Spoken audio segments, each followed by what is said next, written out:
Hi welcome to Kruthi Gowda YouTube channel. ಇವತ್ತು Sunday ವ್ಲಾಗ್ನ start ಮಾಡ್ತಾ ಇದ್ದೀನಿ. ಇವತ್ತು ಸಂಡೇ ಆಗಿರೋದ್ರಿಂದ ಮನೆಯೆಲ್ಲ ಕ್ಲೀನಿಂಗ್ ಮಾಡ್ತಾ ಇದ್ದೀವಿ. ಯಾಕಂದರೆ ನಾಳೆಯಿಂದ ಸ್ಕೂಲ್ ಸ್ಟಾರ್ಟ್ ಆಗ್ತಾ ಇದೆ, ಮತ್ತೆ ಎಲ್ಲ ಮಾಡ್ಕೊಳಕ್ಕೆ ತುಂಬ ಕಷ್ಟ ಆಗುತ್ತೆ ಮಗಳನ್ನ ಮೇಂಟೈನ್ ಮಾಡಿಕೊಂಡು. ಹಾಗಾಗಿ ಇವತ್ತು ಮನೆಯೆಲ್ಲ ಕ್ಲೀನ್ ಮಾಡ್ಕೊಂಬಿಟ್ರೆ ನಾಳೆಯಿಂದ ಹಂಗೆ ಮೇಂಟೈನ್ ಮಾಡ್ಕೊಂಡು ಹೋಗ್ಬೋದಲ್ಲ ಅಂತ ಮನೆಯೆಲ್ಲ ಧೂಳೆಲ್ಲ ಹೊಡ್ಕೊಳೋದು ನೀಟಾಗೆಲ್ಲ ಕ್ಲೀನ್ ಮಾಡ್ಕೊತಾ ಇದ್ದೀವಿ. ನಮ್ಮ ಮನೆಯಲ್ಲಿ ಹೆಲ್ಪ್ ಮಾಡ್ತಾ ಇದ್ದಾರೆ ಎಲ್ಲರೂ ಸೇರ್ಕೊಂಡು. ಇವತ್ತು ಎಲ್ಲರೂ ಕ್ಲೀನಿಂಗ್ ಡಿಪಾರ್ಟ್ಮೆಂಟೇ ಆಗೋಗ್ಬಿಟ್ಟಿದೆ. ಇವತ್ತು ಎಲ್ಲರೂ ಮನೆಯೆಲ್ಲ ಇದು ಮಾಡ್ತಾ ಇದ್ದಾರೆ. ನೋಡಿ ಎಷ್ಟು ಡಸ್ಟಾಗಿ ಹೋಗ್ಬಿಟ್ಟಿತ್ತು ಅಂದರೆ, ನಮ್ಮ ಮನೆ ರೋಡ್ ಸೈಡ್ ಇರೋದ್ರಿಂದ ತುಂಬಾ ಧೂಳು ಅಂದರೆ ಧೂಳು. ಮತ್ತು ನಮ್ಮ ರೂಮಿಂದನೇ ಬಾಲ್ಕನಿ ಇರೋದ್ರಿಂದ ರೋಡ್ ಸೈಡ್ಗೆ ಇದೆ, ಹಂಗಾಗಿ ಧೂಳು ಜಾಸ್ತಿ ಆಗುತ್ತೆ. ಮತ್ತು ಇವತ್ತೆಲ್ಲ ಸ್ಕ್ರೀನ್ಗಳೆಲ್ಲ ಚೇಂಜ್ ಮಾಡೋಣ ಅಂತ ಸ್ಕ್ರೀನ್ಗಳೆಲ್ಲ ಹಾಕಿದ್ದಾಯಿತು. ಮತ್ತು ಈಗ ಒಂದು ಸ್ವಲ್ಪ ಎಕ್ಸ್ಟ್ರಾ ಇರೋ ಸ್ಕ್ರೀನೆಲ್ಲ ಮತ್ತೆ ಫೋಲ್ಡ್ ಮಾಡಿ ಇಟ್ಕೊತಾ ಇದ್ದೀನಿ.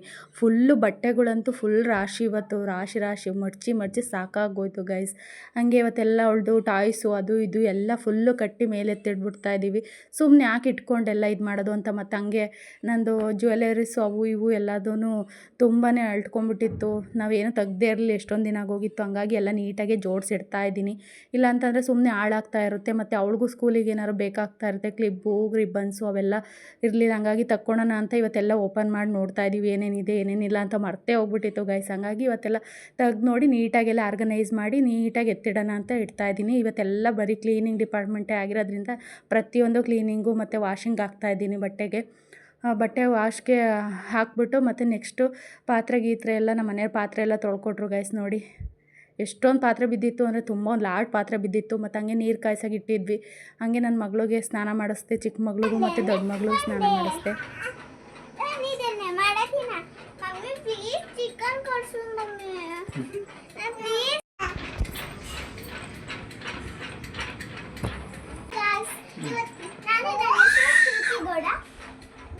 ಪಪ್ಪನ ಹೆಸರು ಅಲ್ಲಿ ಹೇಳ್ಬೇಕು ನೀನು.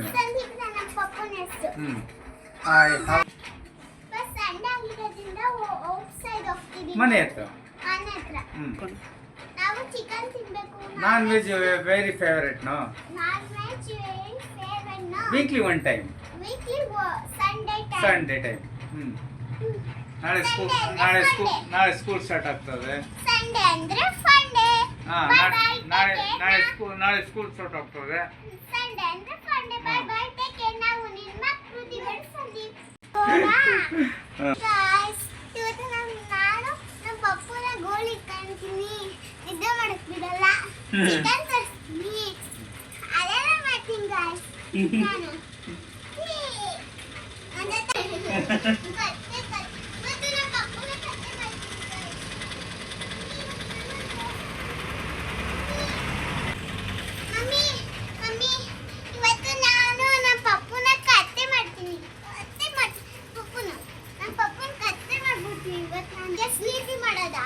ಇಲ್ಲ ಮಗಳೇ, ಬಂದೆ ಒಂದು 10 ನಿಮಿಷ ಇದ್ದೆ. ಸರಿ ಆಯ್ತು, ನಮ್ಮ ಕೆಲಸ ಆಯ್ತು. ನೋಡಿ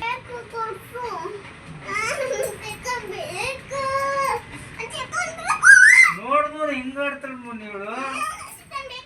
ನಿನ್ಗೆ ಮೋನಿ ಚಿಕನ್ ಬೇಕು.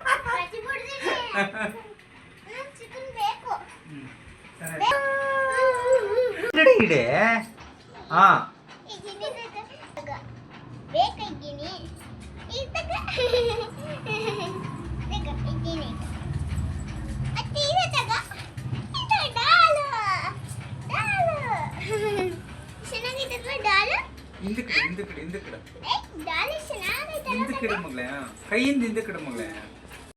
ಗಾಯ್ಸ್, ನನ್ನ ಮಗಳು ಚಿಕನ್ ಬೇಕು ಅಂತ ಅಂತಿದ್ಲಲ್ಲ, ಹಂಗಾಗಿ ನಮ್ಮ ಮನೆಯವ್ರು ಹೋಗಿ KFC ಚಿಕನ್ ತೊಗೊಂಡು ಬಂದರು. ಇವಾಗ ತಿಂತಾ ಇದ್ದಾಳೆ. ತುಂಬ ಟೇಸ್ಟಿಯಾಗಿತ್ತು ಗೈಸ್.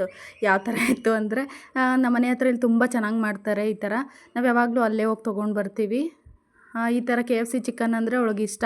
ಈಗ ಆನ್ಲೈನಲ್ಲೆಲ್ಲ ತೊಗೊಂಬಂದ್ರೆ ಒಂಚೂರು ನನಗೆ ಇಷ್ಟ ಆಗೋಲ್ಲ. ಹಂಗಾಗಿ ಇಲ್ಲಿ ನಮ್ಮ ಮನೆ ಹತ್ರನೇ ಮಾಡ್ತಾರೆ, ತುಂಬ ಚೆನ್ನಾಗಿರುತ್ತೆ. ಮತ್ತು ಎಲ್ಲ ಚೆನ್ನಾಗಿ ತಿಂದಾದ್ಮೇಲೆ ಮತ್ತು ಊಟಕ್ಕೆ ಏನು ಮಾಡೋಣ ಅಂದ್ಬಿಟ್ಟು ಎಗ್ ರೈಸ್ ಮಾಡ್ಕೊಂಡಿದ್ದೆ. ಎಗ್ ರೈಸು ಅಂತಂದರೆ ಮಾಮೂಲಿ ನಾರ್ಮಲಾಗಿ ಕುಕ್ಕರಲ್ಲೆಲ್ಲ ಬೇಯಿಸ್ಕೊಂಡು ಮಾಡಿರಲಿಲ್ಲ. ನಾರ್ಮಲಾಗಿ ಸಿಂಪಲ್ಲಾಗಿ ರೋಡ್ ಸೈಡಲ್ಲೆಲ್ಲ ಮಾಡ್ತಾರಲ್ಲ, ಆ ಟೈಪು ನಂಗೆ ತುಂಬ ಇಷ್ಟ ಆಗುತ್ತೆ. ಹಂಗಾಗಿ ಆ ಟೈಪೇ ಒಗ್ಗರಣೆ ಥರ ಮಾಡಿಕೊಂಡೆ. ಎಗ್ ರೈಸ್ ರೆಸಿಪಿನೂ ಮಾಡಿದ್ದೀನಿ ಗೈಸ್. ಗಾಯ್ಸ್. ನೆಕ್ಸ್ಟ್ ವೀಡಿಯೋದಲ್ಲಿ ಅದನ್ನು ಅಪ್ಲೋಡ್ ಮಾಡ್ತೀನಿ.